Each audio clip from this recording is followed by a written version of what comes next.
Princess Anastasia story. Once upon a time in the heart of a vast jungle there was a kingdom known as Tanzania. This kingdom was not always a place of despair. It was formerly a happy and peaceful land ruled by its rightful sovereign king Reuben. King Reuben was deeply devoted to his subjects, constantly devising and discussing strategies to enhance their lives beyond his role as a just monarch. He was also a loving husband and father, cherishing his wife and their only child, a daughter named Anastasia. However, this era of tranquility was abruptly shattered. Boris, who at that time served as the king's army general, meticulously and discreetly plotted against King Reuben. He slowly began to sway the ministers and knights, exploiting their inherent greed to incite a revolt against the king. It took him very little time to achieve his nefarious goal, and when the opportune moment arrived, Boris seized both the king and the queen, commanding them to be incarcerated in the dungeons, proclaiming himself the new ruler. King Boris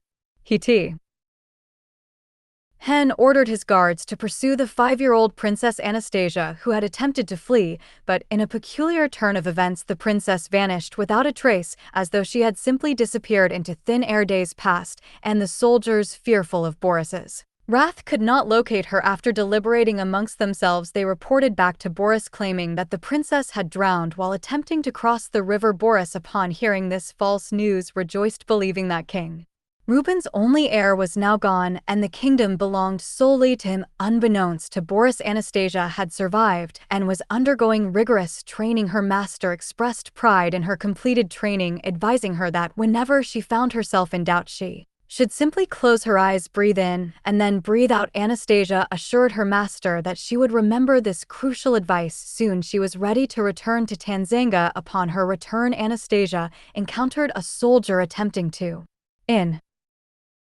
intimidate a child and forcefully take apples meant for the child's younger sister. When the soldier, using his size and strength, refused to release the apples, Anastasia bravely intervened. She challenged the soldier, asking, "Who are you?" and demanded he move out of her way, asserting that he should stop bullying innocent people. She then commanded him to return to his king and deliver a message. His days were now numbered. The soldier, startled by her defiance, ran away. As Anastasia turned to leave, the child she had rescued asked for her name. Anastasia hesitated, then replied, Asia. The child, awestruck, exclaimed, "Wow, you are a superhero, Asia, Super Asia." With that, Anastasia disappeared into the night. Soon after, tales of Anastasia, now known as Super Asia, coming to the rescue of the people began to spread throughout the kingdom, making headlines. The populace, suffering under Boris's rule, believed they had finally found a savior. Though her face was rarely seen, children, inspired by her heroism, started in games imitating Super Asia and repeating her message to the king. His days are numbered. The news of Super Asia eventually reached King Boris himself. Enraged, he demanded to know who this Super Asia was and how he dared attack his soldiers. His ministers corrected him, clarifying that Super Asia was not a he, but a she, a girl. Boris was furious that a girl had managed to wreak havoc in his kingdom. Amidst this discussion, Mr. Haruto, the Minister of Public Welfare, a designation that existed only in name under Boris's regime, interrupted. He suggested that if Minister Rang could provide the exact timing of Super Asia's appearances, it would greatly aid their strategy. Minister Rang confirmed that Super Asia appeared only after sunset, never during the day. He recounted an incident where a soldier collecting taxes during the afternoon felt watched, but was unharmed until the evening, when he was attacked on his way to the castle with the tax money left tied up. He added that over the past few weeks, why soldiers had been attacked, and it seemed Super Asia targeted anyone associated with Boris's administration. A small grin appeared on Mr. Haruto's face as he listened. Later that evening, Mr. Haruto positioned himself on a deserted road in the town square. Suddenly, he sensed someone behind him and smiled. When Anastasia appeared, Mr. Haruto immediately grasped her hand and looked her directly in the eye, maintaining his smile. Anastasia was bewildered, asking, "Princess Anastasia, who are you, and how do you know my name?"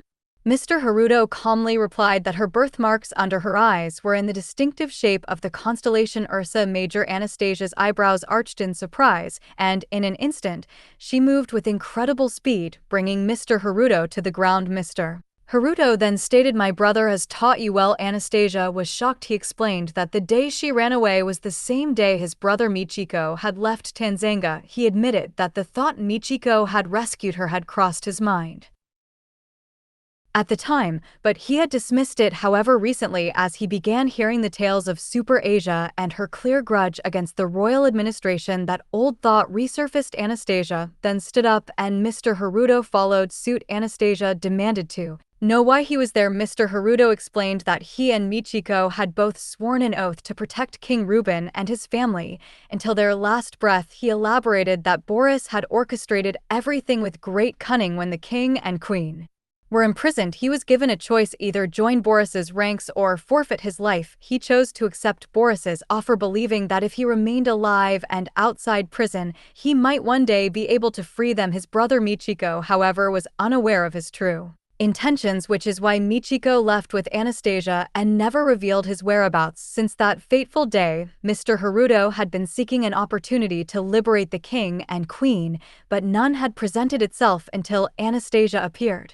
Anastasia, determined, declared her desire to free her father and mother from the dungeons, challenging Mr. Haruto to prove his loyalty by helping her reach Boris without causing chaos that might endanger her parents. Mr. Haruto assured her he had just the right plan. Mr. Haruto then detailed his strategy to Anastasia. He explained that Boris was perpetually surrounded by guards, with one singular exception each year. This exception was when Boris performed his grand act of taking over the kingdom as a stage play for his subjects. Boris relished reminding the people annually that he was their great king, portraying himself on stage as a formidable warrior and a benevolent leader. Crucially, he always began the play alone before other actors joined him. Mr.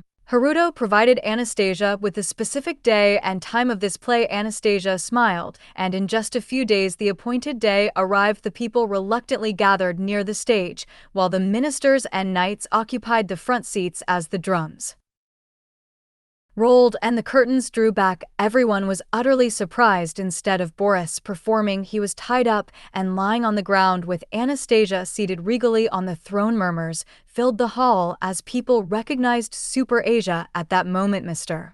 Haruto stepped onto the stage and announced that this was the conclusion of Boris's tyrannical reign. He then presented to the audience their long-lost princess and the rightful heir to the throne, Princess Anastasia. The crowd erupted in joyous cheers. Boris's loyal soldiers attempted to intervene, threatening to harm King Ruben and his wife if Boris was not freed, and commanded guards to protect the prison. However, Anastasia calmly declared that all doors to the hall were locked from the outside, and that even as they spoke, her father and mother were being freed from prison. Helpless, the soldiers and ministers were ordered to drop and kick away their weapons, which they did. Anastasia whistled, signaling a success. Boris, defeated, accused her of deception. Anastasia retorted by reminding him how he had treacherously taken over their kingdom. Boris then admitted his gravest error: "My biggest mistake was to think that a girl could do me no harm." Anastasia affirmed this statement, and so Boris and his men were imprisoned. Anastasia was joyfully reunited with her parents. Mr. Haruto was reunited with his brother Michiko. The people of the kingdom once again experienced happiness. Princess Anastasia was crowned as the new ruler of Tanzania, and under her benevolent rule, the people rejoiced anew. During the day, Anastasia governed with wisdom, making decisions based on law and order. But when the sun dipped below the horizon, she would take a deep breath and venture into the darkest lanes of her kingdom, transforming into the caped hero. Super Asia analysis. The story of Princess Anastasia and the Kingdom of Tanzania offers a compelling narrative on leadership, justice, and the power of underestimation. Initially, Tanzania flourishes under the compassionate and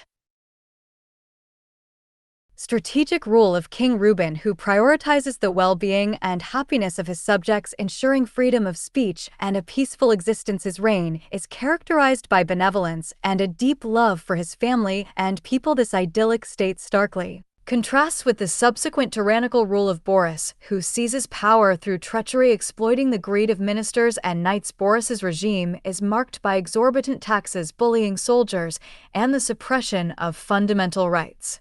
illustrating a destructive form of governance based on fear and control. Anastasia, once she reclaims her rightful place, embodies her father's noble qualities, ruling with law and order during daylight hours, signifying a return to just and structured governance. The narrative intricately weaves themes of justice and a prolonged quest for redemption. Anastasia's transformation into Super Asia is not merely an act of rebellion, but a deliberate pursuit of justice for her imprisoned parents and the suffering kingdom. Her actions as Super Asia are fueled by a deep grudge towards the royal administration that unjustly seized her family's throne. Similarly, Mr. Haruto's years spent within Boris's inner circle demonstrate an unwavering loyalty to the true royal family. His initial decision to join Boris was a calculated risk, a desperate measure to remain free and seek an opportunity to liberate the king and queen. This prolonged commitment underscores a profound sense of duty and a desire to restore legitimate authority, moving beyond simple revenge to a more profound aim of rectification and healing for the kingdom. The persona of Super Asia functions as a powerful symbol of hope and salvation for the oppressed citizens of Tanzania. Her mysterious appearances, primarily after sunset in the kingdom's darkest lanes, symbolize her role as a beacon of light, combating the darkness of oppression. The name itself, affectionately bestowed upon her by a child she saved, highlights the innocent faith and inspiration and she garners among the populace. Her initial anonymity adds to her mystique and enables her to operate effectively without revealing her identity, building a legend that galvanizes the people's spirits and defiance against the usurper. This anonymity allows her to become an abstract symbol of resistance rather than just a person, making her impact widespread. The story also highlights the triumph of intelligence and strategic planning over brute force. Boris relies heavily on his soldiers, their physical prowess, and the fear they instill to maintain his iron grip on the kingdom. In contrast, Anastasia, through her training, demonstrates a capacity for strategic thought and calm under pressure, exemplified by her master's advice to breathe when in doubt. The pivotal element of the coup relies not on a direct frontal assault, but on Mr. Haruto's intimate knowledge of Boris's predictable vanity. By exploiting Boris's annual theatrical performance, the one time he is vulnerable and alone on stage, Haruto D.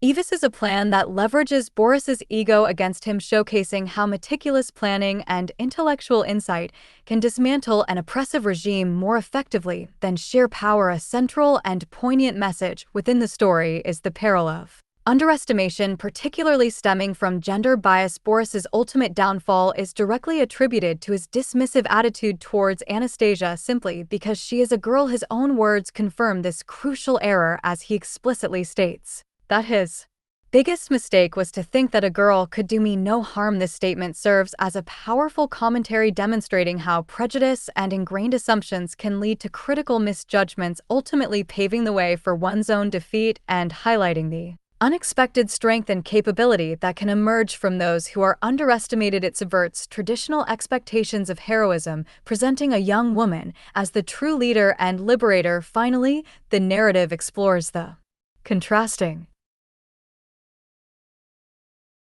dynamics of loyalty and betrayal. Boris's betrayal of King Ruben, his sovereign, is the catalyst for the entire conflict. This act is contrasted sharply with the unwavering loyalty of characters like Mr. Haruto and his brother Michiko, who had sworn to protect the royal family. Haruto's decision to seemingly cooperate with Boris while covertly seeking an opportunity for liberation exemplifies a complex form of loyalty, prioritizing the long-term goal of freeing the king and queen over immediate self-preservation or open defiance. Conversely, the ministers and knights who sided with Boris were swayed by their personal greed, underscoring how self-interest can lead to treacherous alliances and contribute to the oppression of an entire kingdom. The story concludes with the triumph of loyalty and justice as the kingdom is restored to its rightful ruler and peace returns.